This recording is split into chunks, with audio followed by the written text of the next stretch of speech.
말씀도 듣고 자기 병도 나음을 얻고자 하여, 이런 제목으로 누가복음 강해를 이어가도록 하겠습니다. 주님께서 베드로를 비롯한 몇몇 제자들을 부르시는 장면이 지나가고 또다시 그리스도의 치유사역에 대한 기사가 이어지고 있습니다. 반복적으로 나타나는 그리스도의 이 모든 치유사역이 우리에게 무엇을 교훈하려고 하는 것이냐, 우리에게 어떠한 뜻을 우리에게 깊이 각인하고자 하는 것이냐, 이것을 우리는 올바로 이해할 필요가 있습니다. 그리스도의 모든 이적은 단순히 병을 고치는 것만이 아니라 그 이상의 더 심오한 본질적인 의미들이 그 안에 담겨 있기 때문입니다. 그런 의미들이 중요하기 때문에 복음서에서는 반복적으로 이러한 이적들에 대한 기록을 통해서 우리에게 분명한 깨달음을 주고 있다는 것을 우리가 기억할 필요가 있는 것이죠. 오늘 본문에 주께서 한 병자를 또 상대하고 계십니다. 12절에 보면 예수님께서 어느 동네에 계실 때 온몸에 나병이 걸린 사람이 다가왔다.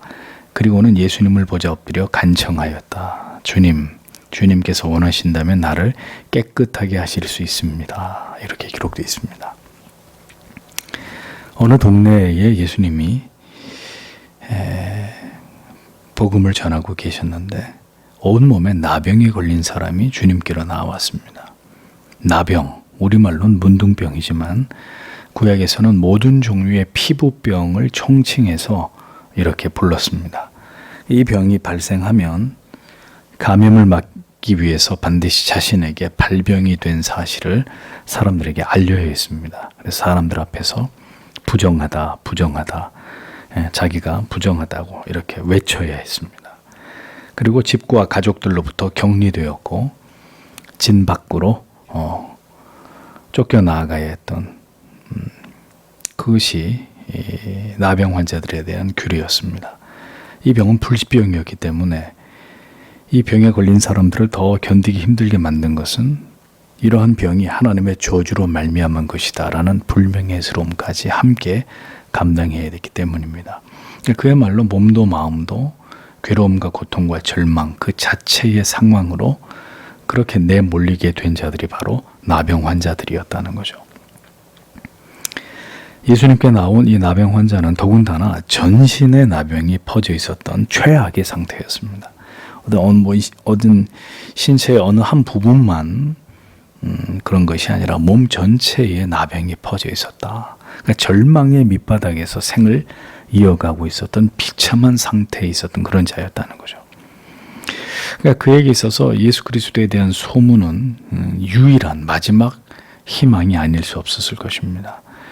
그러니 나병 환자는 절대로 사람들이 모여있는 공공의 장소에 나타나서는 안 되었는데도 불구하고 이 나병 환자가 오직 예수님만을 바라보고 의지하면서 그 군중들 속으로 뛰어들었다는 것은 그만큼 절박했다는 거죠.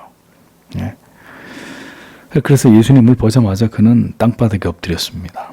더 이상 어떤 자존심도 체면도 그에게는 남아있지 않았죠. 오직 그리스도께 자신의 처지를 보이고 자비와 긍휼만을 간절히 바랄 수밖에 없었던 것이 그의 심경이었음이 잘 드러나고 있습니다.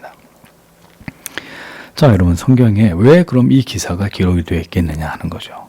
그리스도의 공생애, 그리스도의 메시아적인 그 생애 속에 왜 이런 병자들을 주님께서 고치신 사건들이 일일이 기록이 되어 있느냐. 물론 전체가 다 기록되어 있는 것은 아니지만 상당 부분 많은 기사 속에 이런 치유의 장면들이 왜 나타나는 것이냐, 그 나병 환자가 뭘 의미하는 것이냐, 이런 것들을 우리가 짚고 넘어가야 되는 거죠.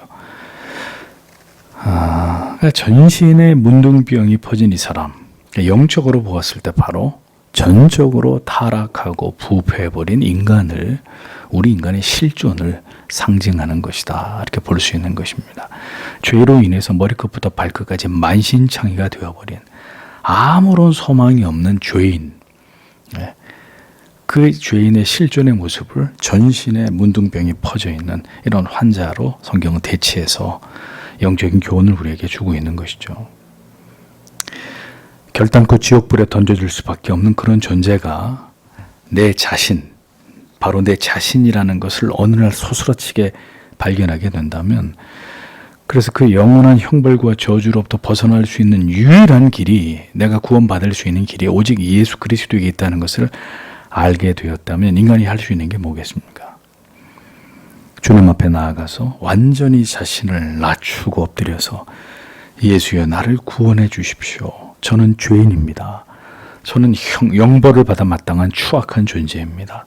저는 죄인 중에 괴수입니다. 이제 저는 망하게 되었습니다.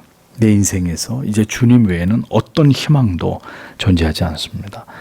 자, 여러분, 이와 같은 고백들이 진정으로 주님께 정직하게 드려질 때 우리는 그에게 진정한 하나님의 은혜가 임했고 그가 회심의 은총을 경험하게 된 것이다 라는 것을 알 수 있는 것이죠. 주 앞에서 이렇게 자신의 실체를, 그 비참함을 보고 겸손히 엎드려 본 적이 없는 사람, 아직 자기의 처지를 올바로 인식한 자라고 보기 어렵다는 것입니다. 아직 자신이 깨어진 자로 간주하기 힘들다는 거죠. 그런데 신앙은 이렇게 자기가 깨어지는 것에서부터 시작되는 것이거든요. 다시 말하면 오늘날 교회 안에 있는 많은 사람들이 자기는 구원을 받은 것으로 여길지 모르겠지만 자기 발견을 통한 자기 깨어짐이 일어나지 않은 사람은 아직 구원에 이른 사람이라고 보기 어렵다는 뜻입니다. 자신의 비참한 실존을, 아무런 소망이 존재하지 않는 내 자신은 죄악 그 자체라는 사실에 대한 선명한 발견에서부터 출발하는 것이 신앙이라는 겁니다. 구원이라는 것입니다. 그렇게 될 때 어떤 일이 벌어지겠어요? 비로소 인생이 자기 자리를 찾게 되는 거예요. 그리고 하나님 앞에서 겸손해지게 되는 것입니다. 하나님의 존재하심 앞에서 인간의 더럽고 추악함을 인식하게 될 때, 그때부터 비로소 하나님을 경외하고 사랑하고 그 앞에서 지극히 자신을 낮추는 것을 당연히 여기는 겸손을 배우게 되는 것이죠. 신앙은 거기서부터 시작하는 것입니다. 그러니까 오늘날 이러한 회심의 과정 없이 믿음의 단계에 진입한 많은 그리스도인들 때문에 교회가 거룩성을, 순결성을 지키지 못하고 교회됨의 그 아름다운 모습들을 빠르게 잃어버리는 이런 문제들을 우리가 보게 된다는 것입니다. 나병 환자는 예수께 나와서 일방적으로 나를 얼른 고쳐주십시오 이렇게 말하지 않았습니다. 그는 주님 앞에 엎드려서 주여 원하시면 나를 깨끗하게 하실 수 있나이다 라고 절규하고 있었습니다. 원하시면이라는 말은 주께서 병을 고칠 수 있는 능력이 있으심을 전제로 하는 믿음을 이미 그가 가지고 있었다는 것을 보여주는 표현입니다. 또 그렇게 자신을 낫게 하심도 혹은 그렇게 하지 않으심도 모두 그 주권이 주님께 달려있다는 것을 고백하는 그런 의미죠. 그러니까 주님이 원하셔야 자신을 깨끗게 하실 수 있다라는 이런 고백을 그가 하고 있는 것입니다. 그리스도에 대한 믿음이 제대로 들어가면 이 모든 것을 깨닫게 되는 거예요. 모든 주권이 내게 있는 게 아니라 그리스도께 있다는 것.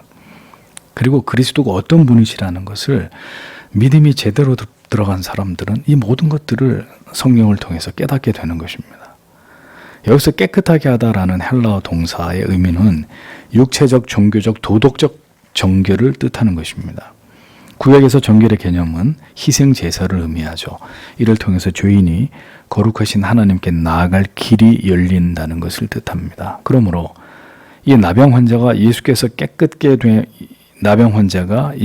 깨끗게 됨을 구한 것은 그의 육신뿐만이 아니었습니다. 그의 모든 죄악으로 인한 불결함과 모든 저주들이 떠나가고 하나님과 올바른 관계를 맺고 다시 공동체 속으로, 가족 속으로 돌아가기를 바라는 완전한 회복의 의미가 담겨 있었다는 거죠. 즉, 이 문둥병 환자의 고백 속에서는 예수님께서 자신의 상한 몸뿐 아니라 영혼까지 자신의 모든 것을 완전히 고치고 새롭게 하실 수 있음을 믿는 믿음이 그의 고백 안에 담겨 있었다는 거죠. 그러니까 이미 그의 마음은 그렇게 성령의 은혜로 낮추어져 있었다는 것을 알 수 있습니다. 이미 이 문둥병자의 말 속에서 그렇게 은혜를 주실 자의 마음을 언제나 준비시켜 주시는 하나님의 은혜를 발견하게 되는 거죠. 그렇게 주님께서 우리의 마음을 한없이 낮추실 때 우리는 우리의 생사화복이 오직 하나님께 달려있음을 자각하게 되는 것입니다. 죄악된 인간에게 유일한 희망은 오직 예수뿐임을 선명하게 발견하게 되고 깨닫게 되는 은혜를 얻게 되는 것이죠. 그래서 하나님의 은혜가 자연인에게 부어지기 시작할 때 가장 먼저 일어나는 변화는 자기 자신에 대해서 절망하게 되는 것입니다. 저는 여러분들에게 분명히 말씀드립니다. 오늘날 취미 삼아 교회를 다니는 사람들, 그러니까 정신 수양 차원에서 교회를 다니는 사람들, 혹은 교회 안에 좋은 관계를 맺기 위해서 교회를 다니는 사람들, 교회 가면 마음의 평안과 안식을 얻기 때문에 또 상한 마음의 힐링을 받을 수 있기 때문에 나는 교회를 간다. 다 종교인들입니다. 예, 신자가 아니고 그들은 기독교라는 종교를 출입하는, 기독교라는 종교를 그냥 마음속에 가지고 있는 그들은 종교인이에요. 신자가 아니고 성도가 아니고. 신앙은 그런 게 아니에요. 믿으면 좋아. 교회 다니면 참 마음이 편안해져. 기독교는 그런 종교가 아닙니다.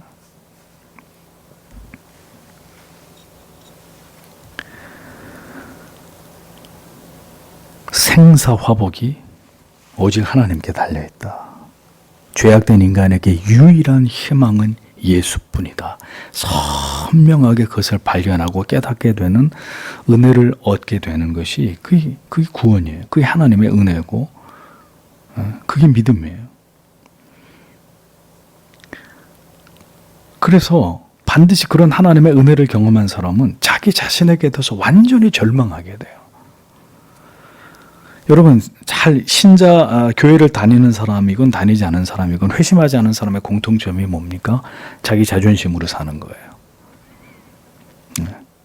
자존감, 자기애를 가지고 살아가는 거예요.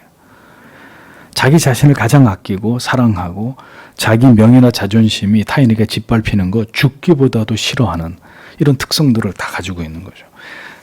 물론 회심한 사람도 그 옛사람이 다시 살아날 때 이런 어떤 성향들이 나타나요. 근데 어떻게 해요? 그런 것이 나타날 때 수치스럽게 생각하죠. 그리고 자기 자존심을 내세워서 자기 마음이 죄를 짓고 다른 사람에게 불편하게 했을 때 돌이켜 회개하죠. 그게 얼마나 부끄러운 것인지 알기 때문에.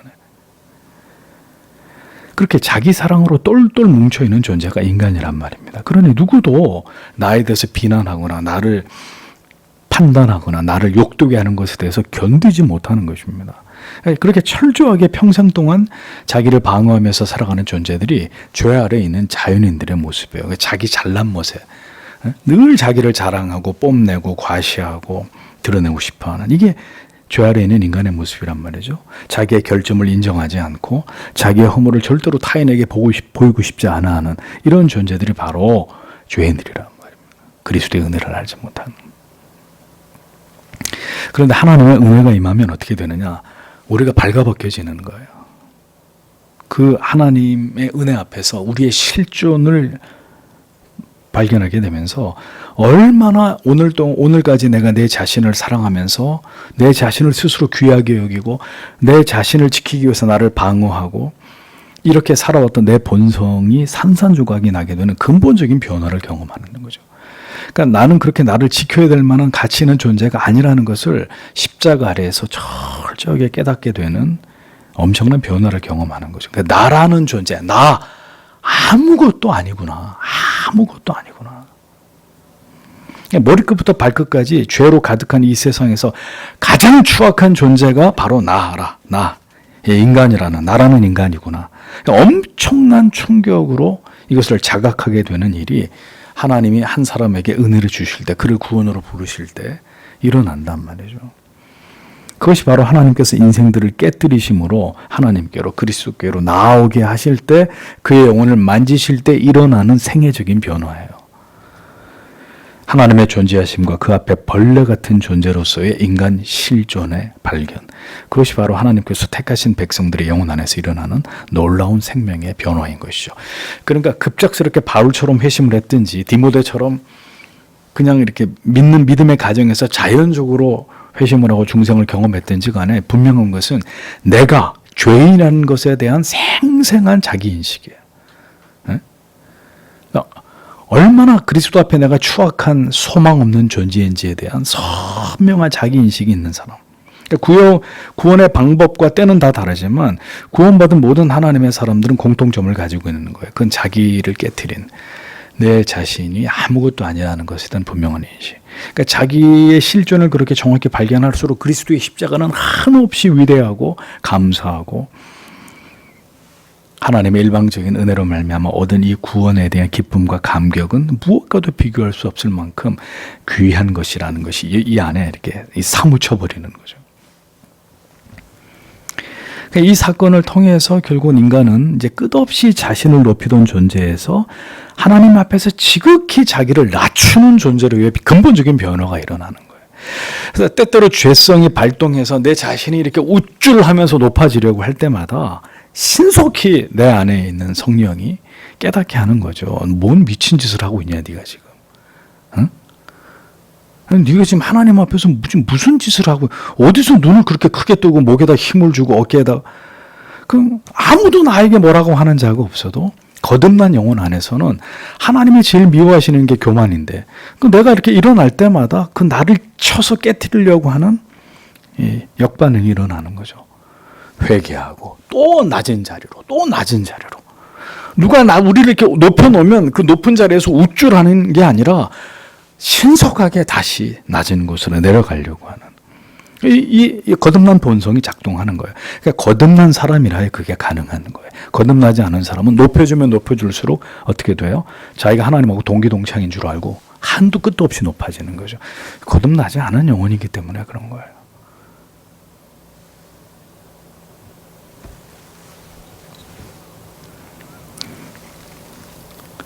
그러니까 절대로 일어날 수 없는 그 일이 한 사람의 영혼과 인격 속에서 일어나게 되는 것입니다.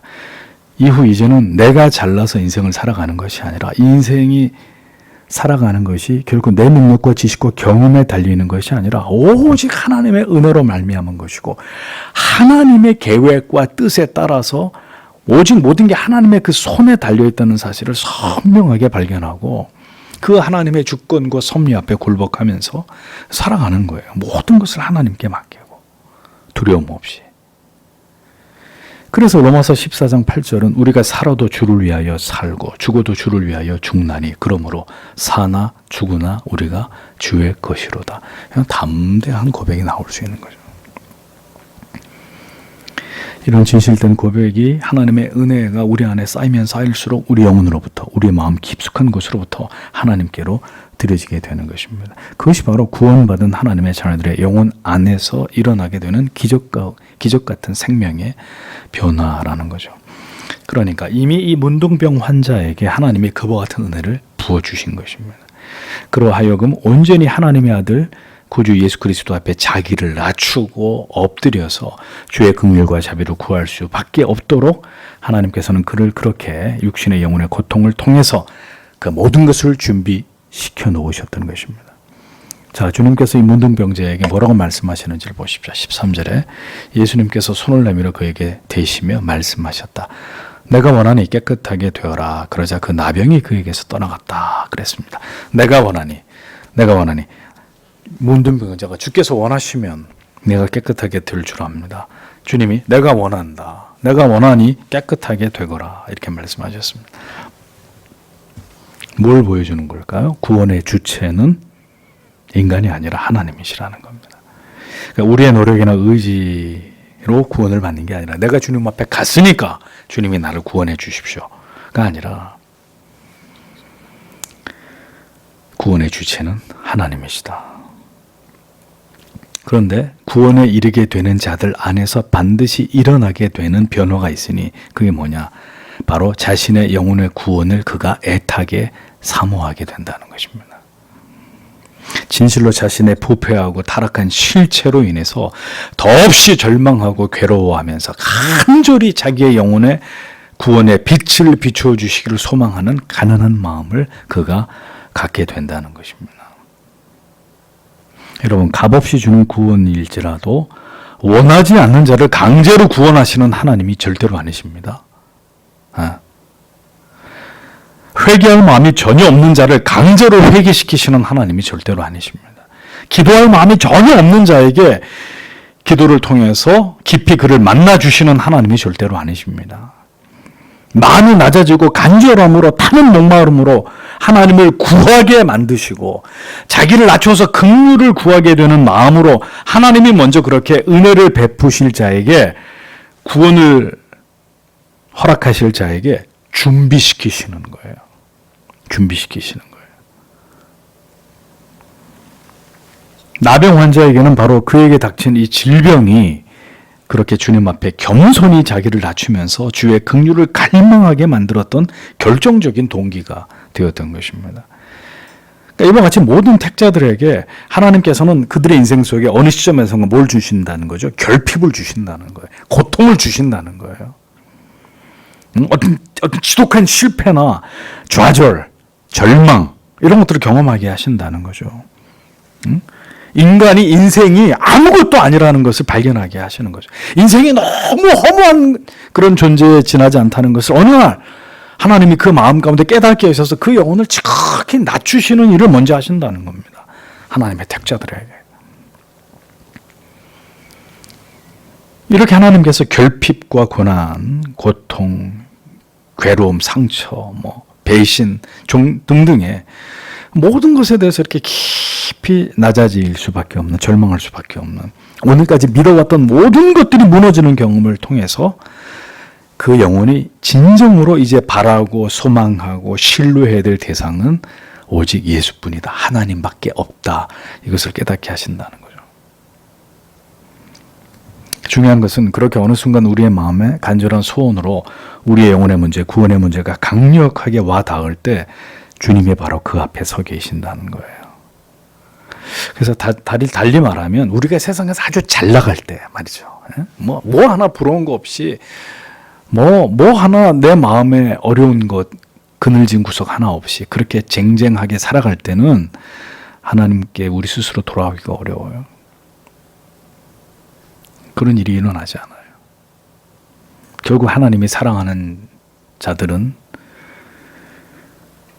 철저한 자기 자신과 이 세상에 대한 절망과 혐오, 실망을 통해서 눈에 보여지는 가치는 아무것도 아니라는 것을 하나님께서 깨닫게 하심으로 영원한 것을 향해 눈을 돌리도록 하나님이 그렇게 그 영혼을 이끌어 가신단 말입니다.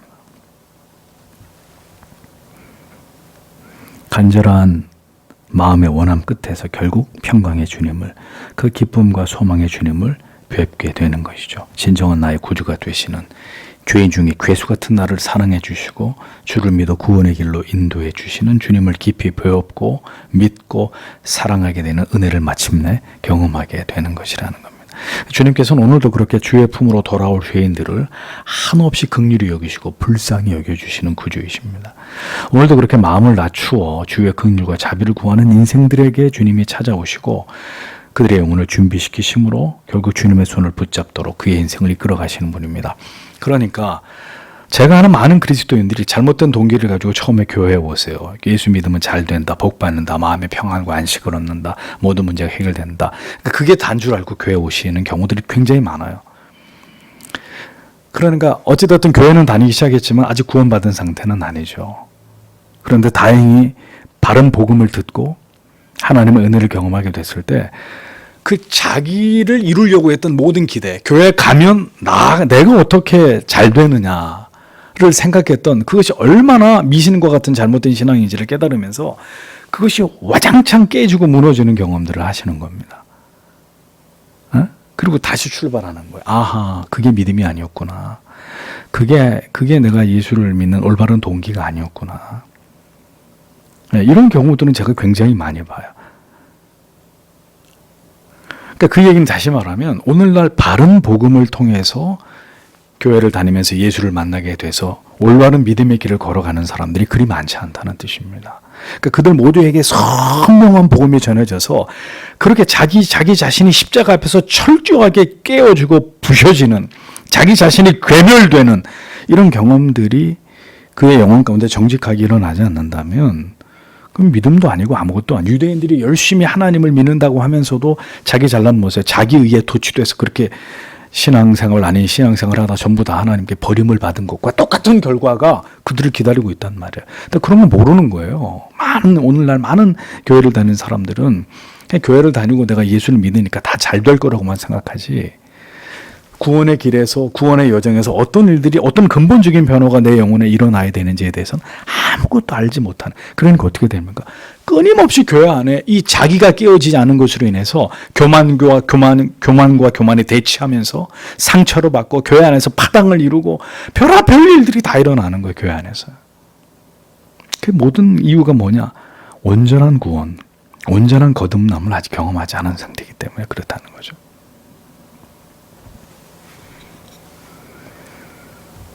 주님께서는 즉시 그의 병을 낫게 하셨습니다. 그가 잃어버렸던 모든 것을 즉시 회복시키셨습니다.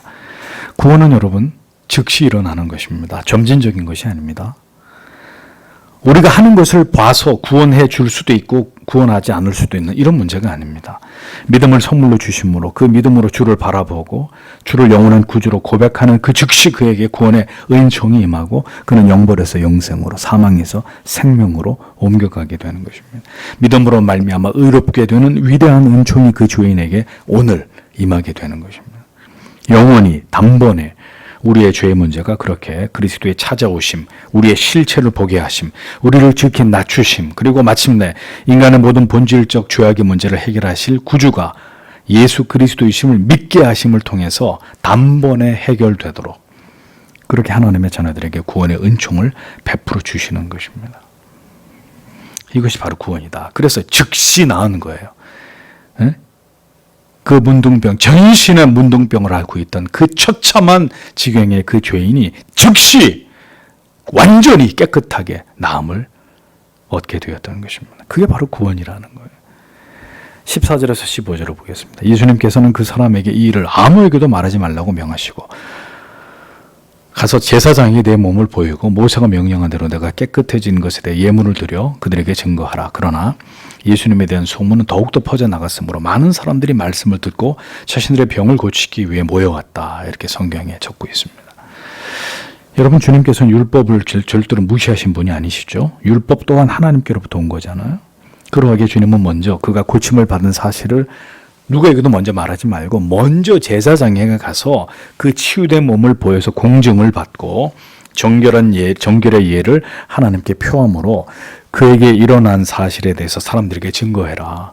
나사렛에서 예수 그리스도가 나를 낫게 하셨다. 제사장 보십시오. 내 몸에 이 문둥병이 다 나았습니까? 낫지 않았습니까? 이렇게 나를 낫게 하신 분이 예수 그리스도이십니다. 이것을 증거하라고 주님이 말씀하셨습니다. 레위기 14장에 나오는 그 규정의 의식을 따르라고 말씀하신 거죠. 주님께서 이렇게 자신이 문둥병 환자를 고치신 이 행위를 통해서 유대 사회의 종교적 지도자들에게 분명히 자기의 존재를 각인시키고 계셨다는 겁니다. 문둥병을 치료하신 예수님의 메시아적 권능이 그렇게 제사장들에게 전해지게 하심으로 하나님의 아들이 이 땅에 오셨다는 것을 그들에게도 분명히 주께서 알리고자 하셨다는 것입니다. 보십시오. 이런 분명한 권능의 증거를 보고도 유대주의 종교 지도자들 어떻게 했습니까? 그리스도를 끝까지 하나님의 아들로 인정하지 않았잖아요. 그러니까 진리를 보여줘도 믿을 사람은 믿지만 이것이 진리입니다. 이것이 진정한 복음입니다. 라고 얘기해줘도 믿지 않을 사람은 믿지 않는 거예요. 그래서 그 구원의 주체가 하나님이시라는 거죠. 우리는 선택과 유기의 교리를 믿을 수밖에 없는 것입니다.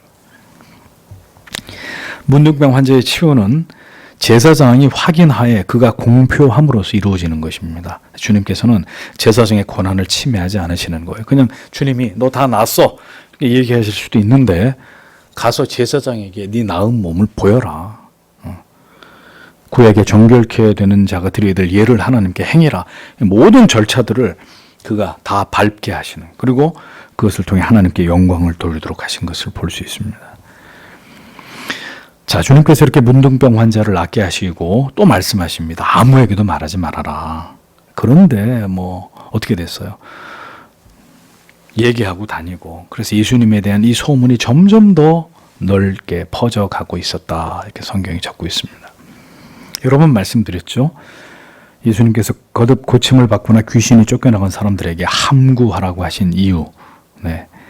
예수님이 이 땅에 오신 목적은 병들고 귀신 들린 육신을 치료하기 위함이 아니라 사람들에게 필요한 것이 그들의 영혼의 구원이었기 때문에, 그 구원은 예수님의 입에서 나오는 말씀을 들음으로써 얻을 수 있는 것이기 때문에, 그래서 주님은 병을 고치고 귀신을 쫓는 것보다는 와서 내 말을, 이 천국의 복음을 듣는 것에 대해서 더 중요하게 여기셨기 때문에 사람들이 그릇된 목적으로 자기를 찾는 것에 대해서 주님 것을 원치 않으셨다는 거예요.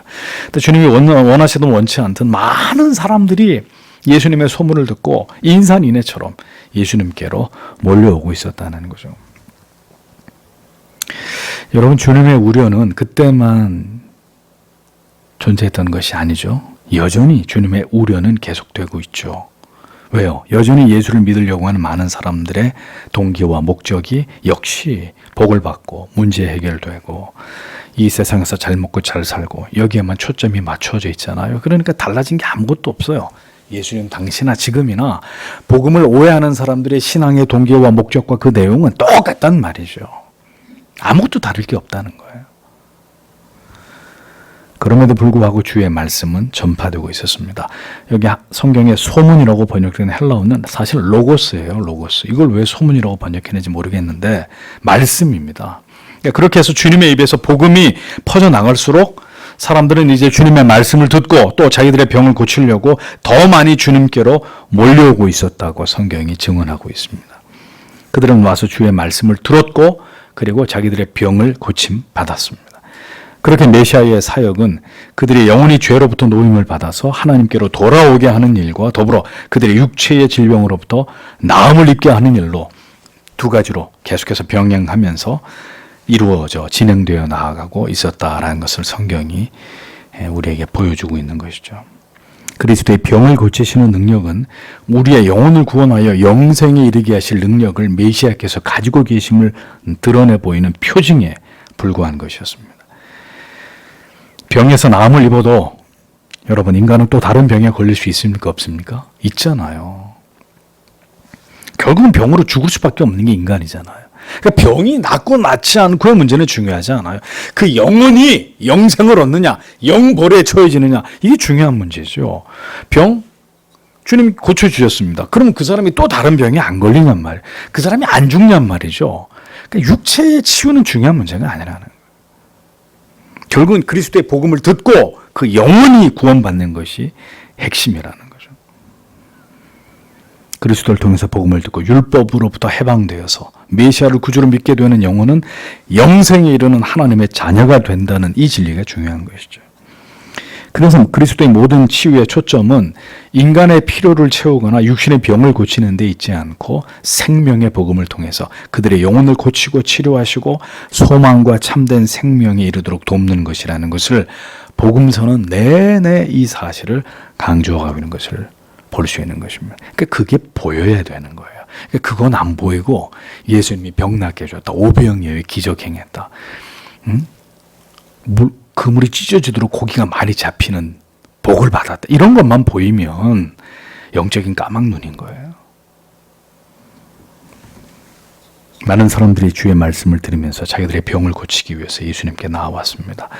그러한 분주한 가운데서도 복음서의 곳곳에서 등장하죠. 주님이 언제나 뒤로 물리지 않으신 매우 중요하게 여기신 일이 한 가지 있었습니다. 그것이 뭐였죠? 16절에 그러나 예수님께서는 외딴 곳으로 물러가 기도하셨다. 이렇게 적고 있습니다.